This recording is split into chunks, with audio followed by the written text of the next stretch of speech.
आदाब नाजरीन, आज रमज़ानुल मुबारक का 10वां रोज़ा है और 10वें रोज़े का औकात अफ्तार और 11वें रोज़े की सहरी क्या है आपको हम बताते हैं। सबसे पहले दिल्ली की बात करते हैं। दिल्ली में आज अफ्तार का वक्त हो रहा है 6:21 पर और ख़त्म सहरी है 5:27 पर।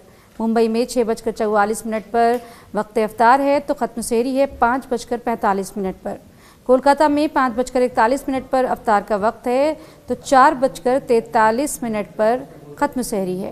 हैदराबाद की बात करें तो 6:29 पर यहाँ अफ्तार का वक्त हो रहा है 5:33 पर ख़त्म सहरी है। श्रीनगर में 6:29 पर अफ्तार का वक्त हो रहा है तो 5:38 पर ख़त्म सहरी है। जाते जाते हम आपके लिए एक सवाल छोड़े जाते हैं और वो ये है कि कुरान मजीद का दिल किस सूरे को कहा जाता है। अपने जवाब कमेंट सेक्शन में हमें दें और देखते रहें हमारा चैनल न्यूज़ 18 उर्दू और मुझे दें इजाज़त।